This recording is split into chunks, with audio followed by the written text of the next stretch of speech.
अपनी आंखों को बंद करके मनन करो। खुदावन, आज जितना वचन मैं सुनूं, मैं उस पे फलों को लेके आऊं। आधी स्क्रीन के ऊपर क्रॉस को दिखाया जाए प्रभु यीशु मसीह के सामर्थी नाम में। पहला पत्रस 4 उसकी 12 और 13 आयत में लिखा है, हे प्रियो, जो दुख रूपी अग्नि तुम्हारे सामने परखने के लिए तुम में भड़की है, इससे ये समझकर अचंभा ना करो कोई अनोखी बात तुम पर बीत रही है। जैसे जैसे मसीह के दुखों में सहभागी होते हो, आनंद करो, जिससे उसकी महिमा के प्रकट होते समय भी तुम आनंदित और मगन हो। पतरस जो जीसस क्राइस्ट का क्लोजेस्ट चेला था, ये वो बोल रहे हैं। मायने करता कौन बोल रहा है आपकी लाइफ में? बहुत लोग बोल सकते हैं आपकी लाइफ में, लेकिन वो कौन है जो आपकी लाइफ में बोल रहा है, बहुत मायने करता है। अपने घुटनों पे आओ, अपने हाथों को उठाओ। हालेलुया। अपने पड़ोसी को बोलो, मायने रखता है कौन तुम्हारी जिंदगी में बोलता है। तो जिस वचन को तुम सुन रहे हो, उसे परमेश्वर के सबसे क्लोजेस्ट और सबसे सामर्थी चेले ने लिखा है। आमीन। क्योंकि मायने रखता है आपकी लाइफ में कौन बात कर रहा है, और उस समय पहचानना कि जो ये बात कर रहा है ये कहां से कर रहा है, किस किंगडम से कर रहा है। शैतान के किंगडम से कर रहा है कि परमेश्वर के किंगडम से बात कर रहा है। 2004 में जब बपतिस्मा लेकर मैं पानी के बाहर आया और हम बैठकर प्रार्थना कर रहे थे, तो थोड़े से लोग थे, 15-20, और बैठकर हम प्रार्थना कर रहे थे। और वहां पर एक बहन थी, वो आज भी मेरे कांटेक्ट में है। उसने कहा कि परमेश्वर का आत्मा मुझे बता रहा है कि यहां एक परमेश्वर का बहुत बड़ा दास बैठा, खुदा उसे बहुत इस्तेमाल करेगा। और सुनो, मुझे 1% भी मालूम नहीं था। मैंने कहा ये मैं तो हूं ही नहीं, किसी के लिए हो सकता है। कोई इंटेंशन नहीं थी इस्तेमाल होने की, जस्ट हीलिंग के लिए मैं बैप्टिज्म ले रहा था, हीलिंग के लिए फास्टिंग कर रहा था, हीलिंग के लिए प्रेयर कर रहा था, रोजे रख रहा था। लेकिन वो बात किस किंगडम से निकली थी? वो जीसस के किंगडम से आई थी। जीसस क्राइस्ट एक दिन जा रहे थे और एक चेले ने कहा, परमेश्वर ऐसा कभी ना हो कि तू क्रूस उठाए। जीसस ने कहा, ओ शैतान, मेरे सामने से दूर हो जा। क्योंकि वो बात उस समय परमेश्वर के राज्य से नहीं, शैतान के किंगडम से, शैतान के राज्य से आई थी। आपके आसपास के लोग अगर आपको पहचानना नहीं आता, तो कई बार वो ऐसी बातें, ऐसी शैतानी राज्य की बातें आपकी लाइफ पर बो देते हैं और बोल देते हैं, जिसका असर आपकी लाइफ में होता है अगर आप अज्ञान हैं, अगर आपको परमेश्वर के वचनों की समझ नहीं है। ओह, यू आर सो यंग, तुझे तो पढ़ना चाहिए अभी, तेरे तो लाइफ कैरियर बनाने की है, प्रार्थना तो फिर भी कर लेंगे, बुढ़ापे में कर लेंगे। ये शैतान का राज्य बोल रहे हैं। क्योंकि जैसे ही शैतान को मालूम है, अगर आप प्रेयरफुली पढ़ेंगे, आप उस डायरेक्शन में जाएंगे जहां परमेश्वर चाहता है। कितने इंटेलिजेंट स्टूडेंट्स हैं जिनका पेपर्स के दिनों में एक्सीडेंट हो जाता है, पेपर्स के दिनों में बीमार हो जाते हैं, पेपर्स के दिनों में भूलना शुरू कर देते हैं, डिप्रेस हो जाते हैं। तब उनकी इंटेलिजेंसी काम नहीं आती, ना बल से ना शक्ति से, बल्कि परमेश्वर की आत्मा के द्वारा, बाइबल कहती है। एक इंटेलिजेंट मैन अपने बिजनेस में फेल है और उससे अधिक मूर्ख व्यक्ति 10 गुना अपने बिजनेस में पास, और वो सोचता है कि ऐसा क्यों? क्योंकि बाइबल कहती है आपको परमेश्वर की जरूरत है। उसके बिना आई गई हर आशीष टेम्परेरी हो सकती है, थोड़े दिनों की हो सकती है, साथ बहुत सारी श्रापों को लेके आई हुई हो सकती है। हालेलुया। इसलिए मायने रखता आपकी लाइफ में कौन बोल रहा है। मैंने यूट्यूबर्स देखे हैं, पैसा पैसा पैसा, गाड़ी खरीद ली, एक दिन उसी गाड़ी से एक्सीडेंट हो गया, मर गए। क्योंकि वो गाड़ी तो ब्लेसिंग है, लेकिन बाइबल कहती है जो ब्लेसिंग यहोवा देता है उसके साथ वो दुख नहीं मिलाता, उसके साथ वो पेन्स नहीं मिलाता। अगर आज का वचन आप समझ गए तो आपकी लाइफ चेंज होगी यीशु के नाम में। आज 2 चेलों की हम बात करेंगे, पहला पतरस और दूसरा याकूब। ये दोनों चेले परमेश्वर के बहुत करीब थे। इनको परमेश्वर का एक्सपीरियंस था, परमेश्वर के साथ चले थे। जब लंगड़े चलाने होते थे, जब तो चेले 12 होते थे। लेकिन जब मुर्दा को जिलाना होता था कई बार, जैसे 12 साल की लहू बहने वाली औरत को परमेश्वर ने चंगा किया, तो एक आराधनालय का सरदार यीशु मसीह के पास आके बोलता है कि परमेश्वर, मेरी 12 साल की बेटी मरने पे है, आ और उसे चंगा कर, हाथ रख। और जीसस क्राइस्ट रास्ते में जा रहे थे तो किसी ने कहा तेरी बेटी मर गई है, अब गुरु को दुख ना दे। यीशु मसीह ने अनसुना करके उसके घर में गए, चेलों को बाहर छोड़ा, पतरस, याकूब और यूहन्ना को साथ लेकर और माता पिता को साथ लेकर उस लड़की को बोला, हे लड़की तलीता कुमी, यानी उठ। और बाइबल कहती वो उठ के बैठ गई। कौन थे वहां? पतरस, याकूब और यूहन्ना। आज हम 2 चेलों की बात करेंगे और इन 2 चेलों ने सेम चीज आपके लिए क्यों लिखी है, और परमेश्वर ने भी ये 2 बार बाइबल में क्यों होने दिया कि आपको सेम चीज 2, 3 बार, 4 बार परमेश्वर ने क्यों लिखी है? क्योंकि परमेश्वर एक खास मैसेज आपको देना चाहते हैं।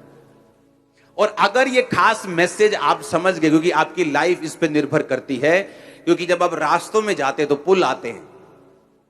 आपके रास्ते 300 किलोमीटर चलने पर कोई पुल नहीं आया, इसका मतलब ये नहीं पुल आएगा नहीं, पुल आएगा। किसी का जल्दी, किसी का बाद में, किसी का बीच में, किसी का। तो परीक्षा आएगी, बाइबल कहती है। किसी की पहले होती है, किसी की बाद में होती है, किसी की बहुत ज्यादा होती है, किसी की पहले कम होती है। ये डिपेंड करता है, ये मायने ये तब रखता है कि परमेश्वर की प्लानिंग क्या है आपकी लाइफ में, वो कैसे चाहता है आपकी लाइफ में काम करना। ये इस चीज पर निर्भर करता है कि आपकी परीक्षा पहले होगी, बाद में होगी, कितनी होगी, कब होगी, कैसे होगी, ये कोई निर्धारित नहीं कर सकता परमेश्वर के अलावा। और 2 चेले, पहला पतरस 4 उसकी 12-13, पतरस कहता है जो दुख रूपी अग्नि तुम्हें परखने के लिए भड़की है, अचंभा ना करो कि अनोखी बात तुम में बीत रही है, जैसे मसीह के दुखों में सहभागी होते हो, आनंद करो। बोलो अपने पड़ोसी को आनंद करो, ऊंची आवाज में बोलो अपने पड़ोसी को आनंद करो। आपको मालूम है आनंद करने का मतलब क्या है? अपने पड़ोसी को बोलो आनंद करो। कौन कह रहा है आनंद करो? पतरस कह रहा है आनंद करो, कह रहा पार्टी करो, खुशी मनाओ, दुखी मत हो। और दूसरा चेला जो इसी की तरह सामर्थी था और परमेश्वर के सबसे करीब था, वो था याकूब। 1 उसकी 2 से 10 में लिखा, हे भाइयों, जब तुम नाना प्रकार की परीक्षाओं में पढ़ो तो इसको पूरे आनंद की बात समझो। ये भी कह रहा है आनंद की बात समझो, पतरस भी कह रहा है आनंद की बात समझो। यानी जब तुम्हें कोई परीक्षा पड़ जाए, वो परीक्षा क्या हो सकती है मैं नहीं जानता। मेरी लाइफ में कुछ और थी, वो बीमारियां थी, वो अटैक थे, वो डिप्रेशन था, वो विरोध था, वो कई तरह की चीजें थी। मेरी कॉलिंग बड़ी थी, परीक्षाएं बड़ी थी। आपकी कॉलिंग के हिसाब से, आपके फ्यूचर के हिसाब से, आपकी प्रिपरेशन, आपकी बुलाहट के हिसाब से परमेश्वर आपको परीक्षाएं देता है। लेकिन प्रॉब्लम यह है कि जब परीक्षा आती है तो विश्वासी का जो नेचर है वो कैसा है, ये मायने रखेगा कि वो परीक्षा में पास होगा कि परीक्षा में फेल होगा, या डिले होगा, या कंपार्टमेंट आएगी, या सप्ली आएगी, या कब उसकी क्लास क्लियर होगी। ये आपके नेचर और परमेश्वर के वचन की नॉलेज जो आपको है उस पर निर्भर करता है।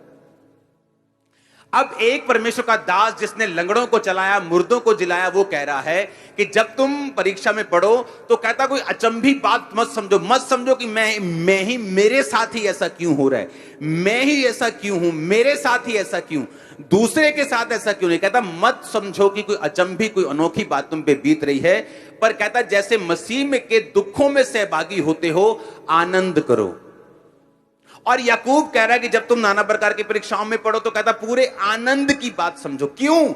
ये चेले परमेश्वर के हमें आनंद करने के लिए क्यों कह रहे हैं? कोई आपके पास आके बोले ओह मुझे ये कैंसर का रोग है, आप बोलो जाओ पार्टी करो, जाओ आनंद करो, वो बोलेगा मार खानी है क्या तुमने? मैं कह रहा हूं कि मेरे घर में प्रॉब्लम हो गई, मैं कह रहा हूं कि मेरे ये हो गया, वो हो गया, तुम कह रहे हो आनंद करो।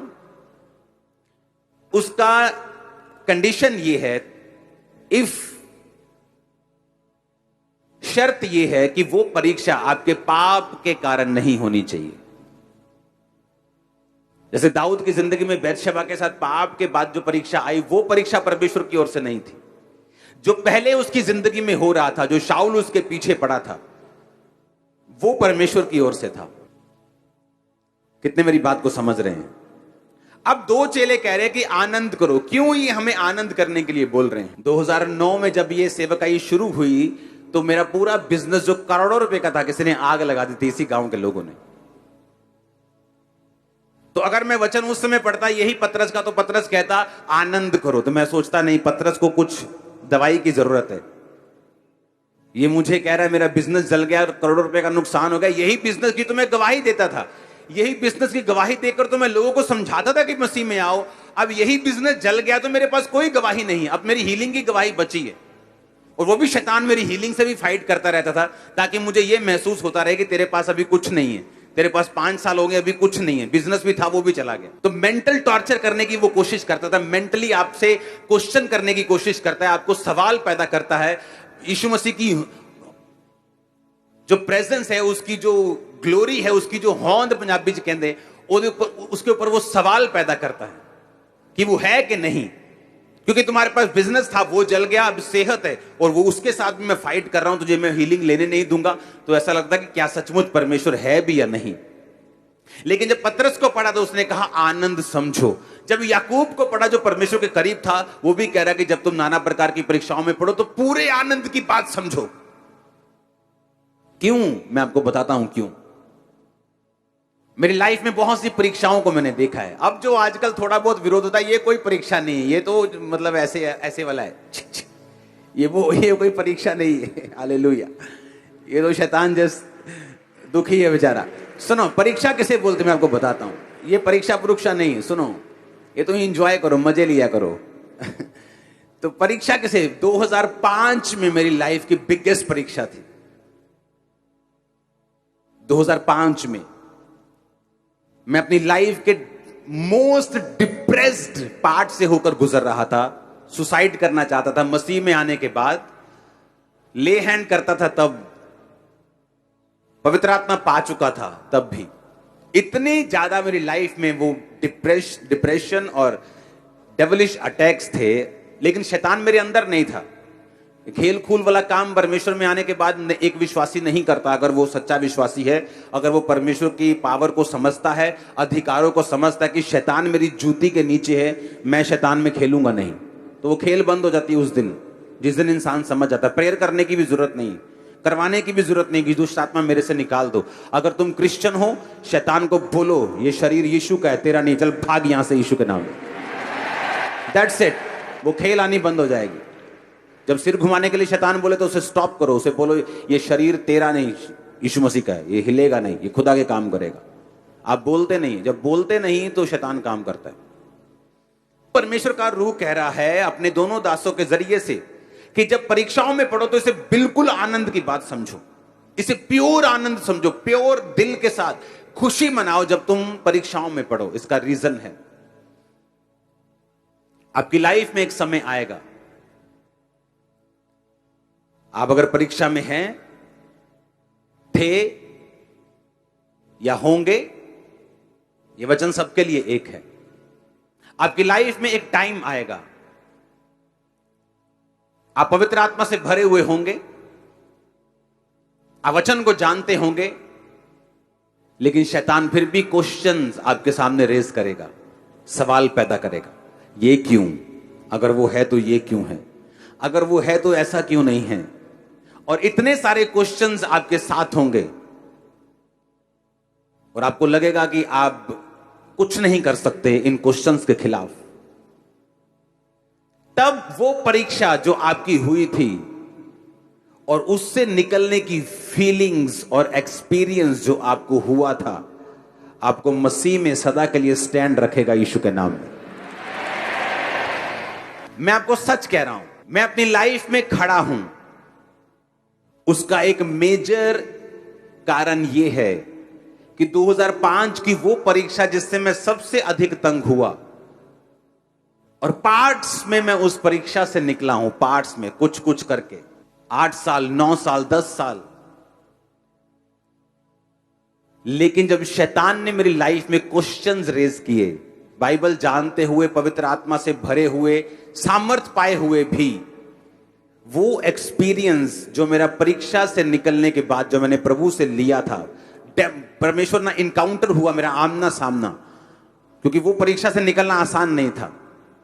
वो एक्सपीरियंस आज भी जब मैं याद करता हूं, वो परमेश्वर मुझे खड़ा रखता है, क्योंकि वो साबित करता है यीशु मसीह जीवित परमेश्वर। मैं आपको बता रहा हूं, वचन जानने वाले भी लोग कई बार बैकस्लाइड हो जाते हैं, क्योंकि उनका यीशु मसीह से आमना सामना नहीं हुआ, उन्हें यह प्रैक्टिकली नॉलेज नहीं है।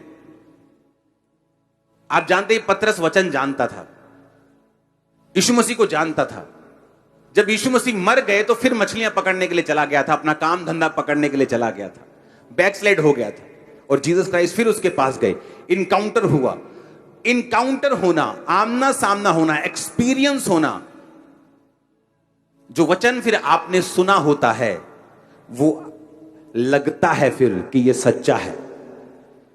आपको समझ आनी चाहिए मैं क्या कह रहा हूं। बिना परीक्षाओं से निकले आपको ये वचन भी सच्चा नहीं लगेगा, मैं आपको बता रहा हूं। आप गवाहियां भूल जाओगे, मैं आपको बता रहा हूं। आप सब भूल जाओगे, मैं आपको बता रहा हूं। वचन होते हुए भी आप अविश्वास में रहोगे, पूरी तरह से विश्वास में नहीं होंगे। लेकिन जब आप उस एक्सपीरियंस को जो खुदा ने आपको दिया, और वो कब मिलता है आपको मालूम, वो तभी मिलता है जब आप परीक्षा में होते हैं। इसीलिए पतरस और याकूब को मालूम था कि जब परीक्षा में विश्वासी पड़ेंगे तो आनंद बनाना, क्योंकि उसी के कारण तुम फ्यूचर में खड़े रहोगे और बने रहोगे, स्ट्रांग रहोगे, बड़े काम करोगे यीशु में। आप समझ रहे हो मेरी बात के नहीं? वो एक्सपीरियंस आपको लाखों रुपया, वो एक्सपीरियंस कोई जन, कोई फैमिली मेंबर, कोई प्यारा, कोई दुलारा आपको नहीं दे सकता। वो एक्सपीरियंस आपका पैसा, आपकी बुद्धि, आपकी एक्सीलेंस, आपकी पढ़ाई, आपकी प्रॉपर्टी वो नहीं दे सकती। वो एक्सपीरियंस वो लोग नहीं ले सकते जो परीक्षाओं के दिनों में बहक जाते हैं, परमेश्वर से हट जाते हैं, प्रार्थना करनी छोड़ देते हैं, वचन पढ़ना छोड़ देते हैं, चर्च जाना छोड़ देते हैं, क्योंकि वो परीक्षाओं में लगता है कोई अचंभी बात उन पे बीत रही है। अगर परमेश्वर होता तो मेरे साथ ऐसा नहीं होता। और पतरस ने पहले ही कह दिया कि तुम, कहता अचंबा मत करो कि अनोखी बात तुम पे हो रही है, क्योंकि मुझे बड़ा अचंबा होता था कि मैं ही क्यों, ये सारे डिप्रेशन, ये सारी बेवकूफों वाली चीजें ये मेरी लाइफ में क्यों हो रही हैं। तब समझ नहीं आती थी, तब लगता था कि परमेश्वर मुझे निकाल, मुझे कुछ नहीं चाहिए, मुझे निकाल बस इन चीजों से। लेकिन आज समझ आती है कि वो क्यों था, ताकि मैं आज खड़ा रहूं। वो आपको देख रहा था, वो लाखों लोगों को देख रहा था, वो मुझे देख ही नहीं रहा था। उसे मालूम था कि आने वाले समय में क्या होगा। उसे मालूम है आप ब्लेसिंग का कारण हैं, आपके वंश के लिए, आपके जनरेशंस के लिए, लाखों रूहों के लिए, वो लोग जो आपके द्वारा बचाए जाने वाले हैं। बने रहो और खड़े रहो। वो अनोखी बात हो सकती है, वो लंबा एक्सपीरियंस हो सकता है, लेकिन मैं आपको बता रहा हूं, उसी के लिए आप फ्यूचर में अपनी गाड़ियों के लिए, अपनी प्रॉपर्टीज के लिए, अपने परिवार, अपने जिंदगी के लिए इतना थैंक्स नहीं करोगे जितना आप उस परीक्षा के लिए करोगे। क्योंकि ये सब कुछ भी नहीं रहे अगर वो परीक्षा का एक्सपीरियंस आपको ना होता और आप परमेश्वर से हट जाते। इसलिए वो विश्वासी बड़े अजीब से मालूम होते हैं जिनकी लाइफ में वो परीक्षाओं से निकले नहीं होते। क्योंकि आज वो कैंसर हीलिंग देखते हैं तो बल्ले बल्ले बल्ले बल्ले, लेकिन कल को जब शैतान सवाल करता है वो घर बैठ जाते हैं, क्योंकि उनको अपना कोई एक्सपीरियंस नहीं है परमेश्वर के साथ। और वो एक्सपीरियंस आता है जब आप परमेश्वर में चलना शुरू करते हैं। वो विरोध हो सकता है, कोई बीमारी हो सकती है, कोई तकलीफ हो सकती है, और जब आप उस एक्सपीरियंस से निकलते हैं, वो फीलिंग और वो एक्सपीरियंस जो आपको होता है वो आपको सदा सारी उम्र परमेश्वर में खड़ा रखता है। एवरी डे आपको खड़ा रखता है परमेश्वर। आज के बाद जब आप परीक्षाओं में जाएं, जब आपकी परीक्षा हो, तो पतरस को भी याद करना और याकूब को भी याद रखना। ये वो दो चेले थे जो परमेश्वर के साथ सबसे अधिक रहे हैं, जिनको परमेश्वर के सबसे अधिक इनकाउंटर हैं, जो सबसे ज्यादा प्रभु से मिले हैं, सबसे ज्यादा परमेश्वर के कामों को उन्होंने देखा है, लंगड़ों को चलते देखा है, अंधों को देखा है, उन्होंने मुर्दों को जलाते हुए देखा है, सबसे क्लोज परमेश्वर के थे। आसमान में परमेश्वर के कपड़ों को चमकते हुए और मूसा और एलिया को परमेश्वर के साथ बातें करते हुए देखा है। ये वो दो चेले कह रहे हैं कि जब तुम पे परीक्षाएं आए तो पूरा आनंद मनाओ, क्योंकि परमेश्वर कुछ ऐसा कर रहा है जो फ्यूचर में तुम्हें चट्टान की तरह स्ट्रांग रखेगा। तुम हट जाओ तो परमेश्वर तुम्हारे पीछे भागने वाला नहीं, उसके पास हमेशा रिप्लेसमेंट है। परमेश्वर के घर की एक निशानी है, जब एक व्यक्ति को घमंड हो जाता है कि मेरे जैसा कोई काम नहीं कर सकता, परमेश्वर उससे बेटर कोई खड़ा करता है। इसीलिए हर एक बंदे को यह मालूम होना चाहिए, इसलिए मुझे मालूम है, आपको भी मालूम होना चाहिए कि उसके पास रिप्लेसमेंट्स पड़ी होती हैं। जब लगता है कि मेरे जैसा ये काम मैं चला जाऊंगा तो देखना क्या होता है, और जब वो व्यक्ति देखता है कि मैं चला गया, मुझसे कोई बेटर उस स्थान पे खड़ा है, क्योंकि परमेश्वर के पास रिप्लेसमेंट्स हैं। आप नहीं करेंगे, कोई और करेगा। दाऊद के बड़े भाई के ऊपर कॉलिंग थी, दाऊद के ऊपर नहीं थी। वो फेल हो गया, छोटे पे आ गई, वो फेल हो गया, छोटे पे आ गई, वो फेल हो गया, छोटे पे, सब फेल हो गए, दाऊद पे आ गई। दाऊद पास था क्योंकि वो परमेश्वर के नाम में, उसकी परीक्षाओं के दिनों में भी परमेश्वर के साथ जुड़ा रहता था। आमीन। मैंने लोगों को देखा है, मैंने आपको स्टोरी बताई, बहुत सारी स्टोरीज है मेरे पास। लोग नहीं समझ पाते परीक्षाओं में उनको क्या करना है, परमेश्वर में आगे जाना है कि पीछे जाना है। एक लड़की की हमेशा शिकायत रहती थी अपने मम्मी से कि तू मुझे कम प्यार करती है, मेरी बहन को ज्यादा करती है। हमेशा उसी की यही शिकायत रहती थी, और उसने आके बोलना कि मेरी मम्मी मुझसे, मैंने कहा तेरी मम्मी का प्यार तुझे नहीं चाहिए, तुझे परमेश्वर के करीब जाना है। खुदाबंद की प्लानिंग तेरी लाइफ में अलग है, तू प्रभु के करीब हो। खुदाबंद कई बार दुनिया से आपको रिजेक्शन देता है ताकि आप परमेश्वर के करीब हो सके। अगर तुम नहीं समझोगी तो फिर शैतान तुम्हें अपनी ओर ले जाएगा। बुलाहट छोड़ दी, भाग के शादी कर ली, सेवा से सदा के लिए दूर। वो लाइफ कभी वापस नहीं आई। मेरी लाइफ में मैं और मेरे भाई ने इकट्ठे बपतिस्मा लिया था, लेकिन मेरा भाई मेरे मम्मी और पापा से ज्यादा अटैच था और मैं कम अटैच था। वो छोटा ही रहा, मतलब वो 25 का था तब भी छोटा ही था, वो 15 का था तब भी छोटा था, तो मैं बड़ा ही था। लेकिन एक कारण था, जब बपतिस्मा लेने के बाद मेरी फैमिली में तगड़ा विरोध शुरू हुआ, तो उस विरोध के प्रेशर में आके मेरा भाई बैकस्लाइड हो गया और मैं आगे चला गया, क्योंकि मैं अटैच नहीं था इतना इमोशनली। अगर होता तो क्या होता आपको मालूम होता। तो कई बार परमेश्वर, आपको मालूम नहीं आपकी लाइफ में जो हो रहा है वो क्यों हो रहा है, उसका आने वाले समय में परमेश्वर उसकी उन चीजों को जाहिर करता है कि ऐसा क्यों हो रहा था। तुम्हें सिर्फ खड़े रहना और बने रहना। मैं खड़ा रहा, बना रहा। आई थिंक 2009 में, आई थिंक 2004 में मैंने बैप्टिज्म लिया, तो 2005 से इमेजिन कर लो वो बैकस्लाइड था। 5 निकल गया, 6 निकल गया, 7 निकल गया, 8 निकल गया, 9, 10, फिर वो वापिस आया। उसकी वाइफ ने मुझसे बपतिस्मा लिया, मेरी मदर ने फिर मुझसे बपतिस्मा लिया, मेरे फादर ने फिर मुझसे बपतिस्मा लिया। अब हम अटैच हैं क्योंकि वो समय निकल गया, वो परीक्षा का टाइम निकल गया। अब कोई चक्कर नहीं है ऐसा। अब शायद मैं ज्यादा अटैच हूंगा, लेकिन कारण मैं आपको बता रहा हूं। रीजन ये था कि परमेश्वर का एक प्लान था। तो कहता अचंभी चीजों को मत लो कि कुछ अचंबा तुम्हारे साथ हो रहा है, क्योंकि परमेश्वर कुछ माइक्रो चीजें तुम्हारी लाइफ में कर रहा है। तुम्हारी सोच के ऊपर वो काम कर रहा है, तुम्हारे सराउंडिंग में जो है उनके लिए वो तुम्हारी लाइफ में काम कर रहा है। कई बार आपका दोस्त आपको रिजेक्ट कर देगा, आप बोलोगे यार मैंने क्या किया है, ये मुझसे ज्यादा 10 गुना नीचे, ये मूर्ख व्यक्ति इसका दोस्त है, इसके साथ ये बनती है, मेरे साथ क्यों नहीं बन रही इसकी। परमेश्वर नहीं चाहता, वो आपको अलग रखना चाहता है। पर आप शक कर रहे हो कि मैं अच्छा हूं कि नहीं। You are the best. आमीन। आप बेस्ट हो, क्योंकि परमेश्वर कुछ सुनो, अगर आप बच्चों वाले हैं या आप माता पिता हैं तो आप समझेंगे। आप अपने बच्चे की हर चीज को नोटिस करते हो, किसके साथ बात करता है, क्या खेलता है, क्या बोलता है, क्या खाता है, क्या पहनता है, कैसे सोता है। आप हर चीज में निगाह रखना चाहते हो कि आपको नहीं चाहिए कि कुछ गड़बड़ हो जाए।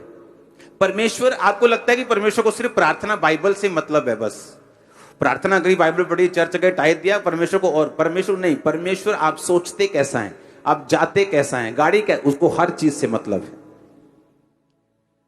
और वो आपकी लाइफ में बिल्कुल बारीकी से काम करता है। अगर आप ध्यान से देखें तो बस इतना रहम कर देना कि तुम बने रहना परमेश्वर में।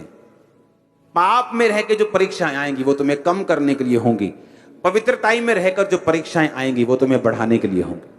बस ये एक फर्क तुम अपने आप तय कर लेना, क्योंकि पंगा लिया है शैतान के साथ, जप्फी पाई है तो परीक्षा आई है, कि शैतान को थप्पड़ मारा है तो परीक्षा आई, कि प्रभु के साथ जप्फी डली है तो परीक्षा आई। अगर तो शैतान के साथ जप्फी डली है तो परीक्षा आई है, तो फिर वो घटाने के लिए है। अगर प्रभु के साथ हक किया है तो परीक्षा आई, वो तुम्हें बढ़ाने के लिए है। तो परमेश्वर माइक्रो मैनेजिंग आपकी लाइफ में करता है, छोटी छोटी चीजों पर प्रभु काम करता है। आपको फ्रस्ट्रेशन हो सकती है, कई बार आपको खिजाहट आ सकती है, आपको अजीब लग सकता है, लेकिन परमेश्वर आने वाले समय को देख रहा है। मेरा विश्वास है कि अब परीक्षाओं में आप आनंद को मनाएंगे, आप उसमें खड़े रहेंगे, विश्वास के साथ अड़े रहेंगे। आमीन ऊंचा तो ये बरकत आपकी है। हमारे YouTube चैनल को सब्सक्राइब करें ताकि आप परमेश्वर के गहरे भेदों को जान सकें।